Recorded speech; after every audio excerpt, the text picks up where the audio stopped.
que se la vende un poco como la gran feminista de la historia, sin caer en la cuenta que el feminismo y la histeria están muy relacionados y que emergió precisamente a causa de la Ilustración, no a causa de la lucha de las sufragistas.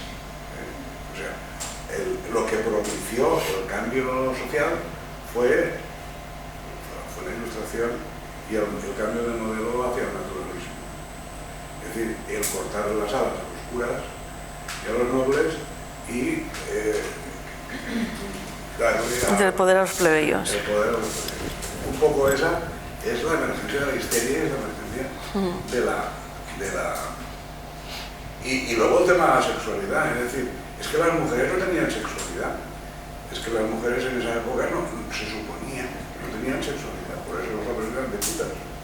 No, en casa no había quinto. Sí, de hecho, eso sí que queda reflejado en la película esta que os he dicho que veáis, ¿eh? Ahí queda reflejado el tema de la... No, sí, el tema de la sexualidad y el papel que tiene la esposa en casa, ¿no? Sí. Que incluso le pide disculpas al marido porque en el segundo embarazo que tuvo otra vez una niña y casi, bueno, de hecho se deprimió por eso esa mujer, ¿eh? Porque no le había dado a su marido el niño que él deseaba. En esa película se ve bastante claro. Una cuestión interesante es quiénes son los padres del psicoanálisis, ¿no? Si Janet, Freud o Freud, y a mí me parece... Pero la madre es ella, ¿eh? Sí.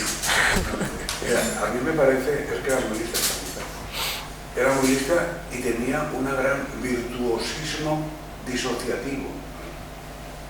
Eso es muy interesante. Hay gente que tiene una capacidad para ver delante, ¿no? Pues esta es un ejemplo, ¿no? de ese tipo de personas. Janet, Breuer o Freud, hombre, es que para mí el hallazgo fundamental del psicoanálisis es la sexualidad infantil. Es la sexualidad infantil. Es decir, lo que descubre Freud cuando llega a Viena es que estas pacientes no tienen antecedentes de abusos. Entonces, ¿cómo es posible que Janet dijera que sí y ahora es que no? Es decir, ¿por qué? Y entonces, es que el trauma es la sexualidad misma, no el abuso. El abuso sexual. El abuso sexual. El trauma es la sexuación, ¿no? Ahí está el trauma.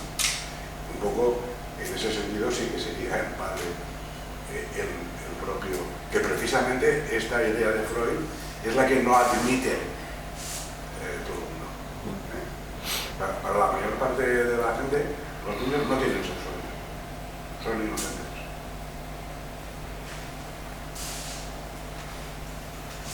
¿No? ¿Lo son? ¿Inocentes los niños? Bien.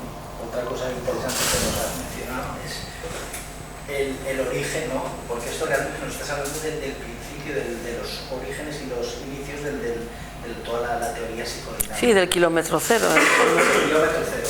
Pero ahí todavía, porque tú has estado ya el concepto total de la transferencia, pero el concepto de la transferencia todavía no lo había desarrollado Freud. Estaba percibiendo que había algo. Estaba percibiendo en el trabajo incluso del compañero en lugar del suyo. Y eso es lo que le asustó a Breuer, sí. Que fue cuando él mencionó, oye, mira a ver que es posible que tenga algo que ver con un enamoramiento. Y ahí se acojonó.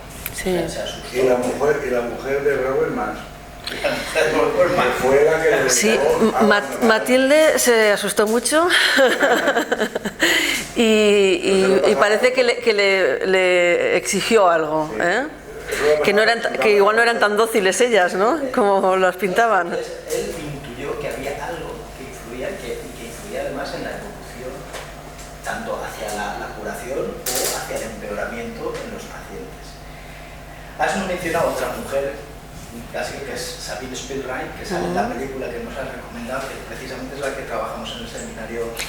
Sí, porque además en el trocito que quería visualizar, que bueno, eso ya lo veréis vosotros en casa porque es buscarlo y ya está, hay como una presentación de la película que simplemente parece una película de amor, de odio, no sé qué, que no me llamaba la atención, pero luego hay un trocito en el que sale una de las primeras intervenciones de Jung con ella, y ella como cuenta y todo, ¿no? Cómo vive, cómo representa la actriz todos esos síntomas, ¿no? Es que ese hecho histórico sirvió precisamente a Freud para teorizar y ponerle nombre y poder seguir teorizando sobre eso, el concepto de la transferencia, por el acting que llevó a cabo Jung con una de las pacientes, que era el pasar al acto, dejarse llevar por su deseo, y eso, claro, pero le puso la clave.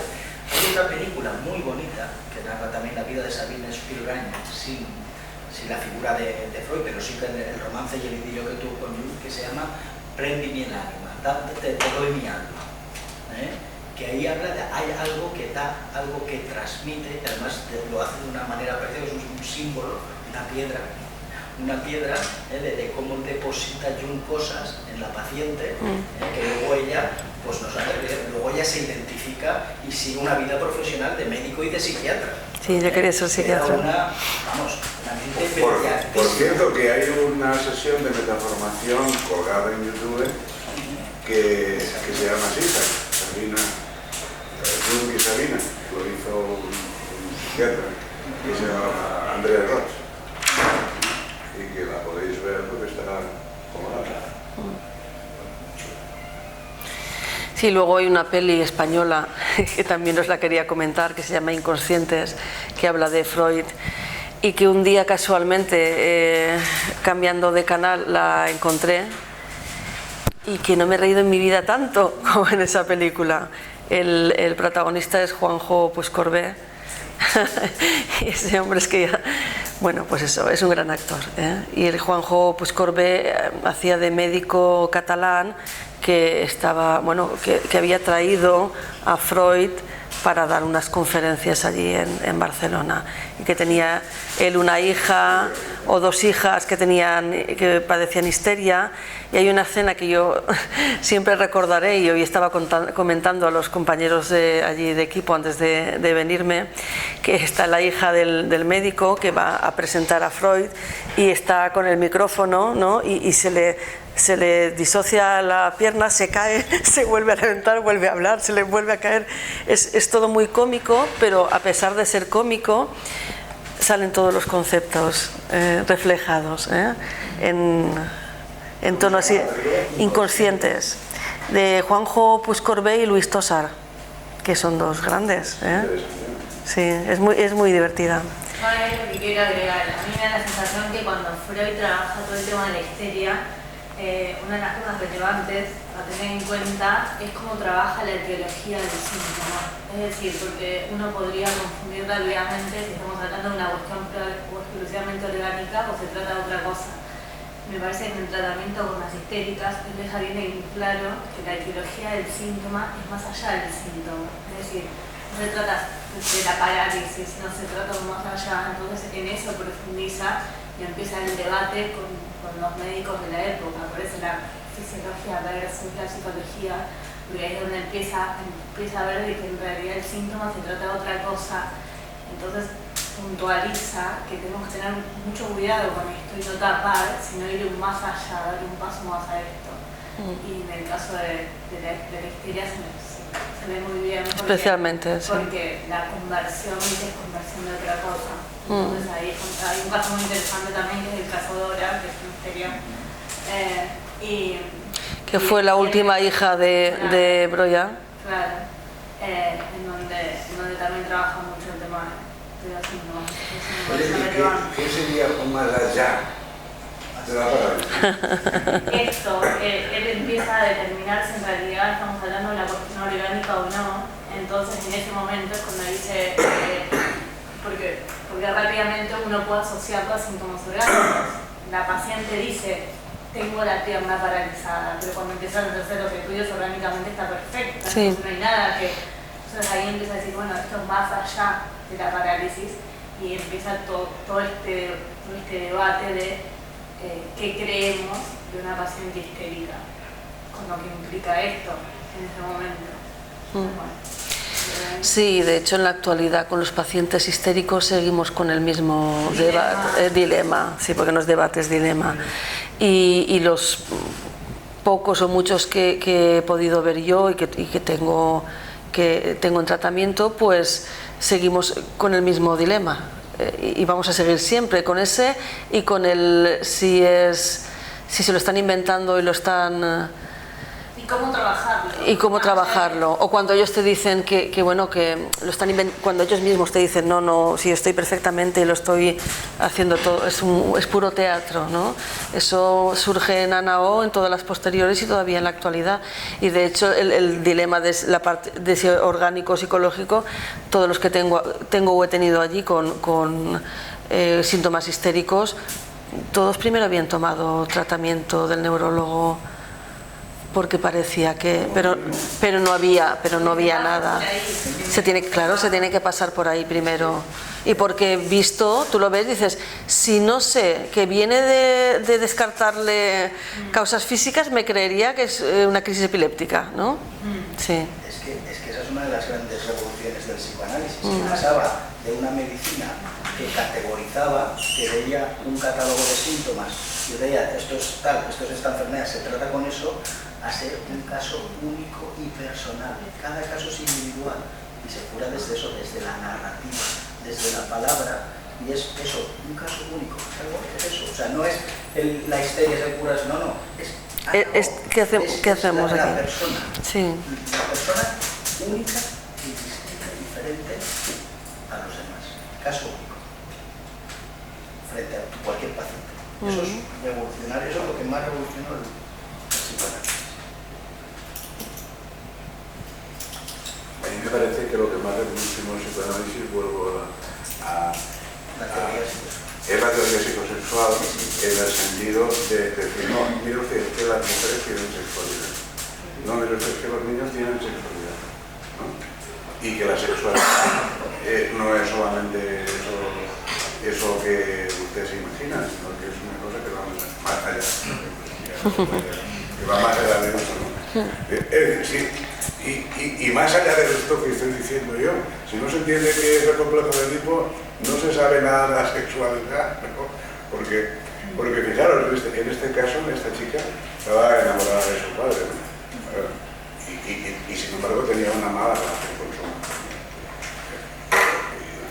Ahí hay un triángulo, ¿no?, que se rompe con la muerte del padre y que ella enferma precisamente porque se queda huérfana y sabe que su destino está casarse. Ella anticipa anticipa la muerte del padre, que es lo que fue ella durante mucho tiempo. Sí. Sí. Había pocas posibilidades de ser en esa época. Hay un caso muy curioso de Freud, que es el caso de Miss Lucy. Miss Lucy es una mujer liberada de su época. O sea, trabajaba porque era huérfana y era soltera. Y entonces tenía que ganarse la vida, como dice Freud, ¿no? Y ese caso es el único en ese libro donde ella está, digamos, podríamos decir, emancipada, ¿no? Pero también tiene un problema en la nariz, una cosa también muy somatomorfa.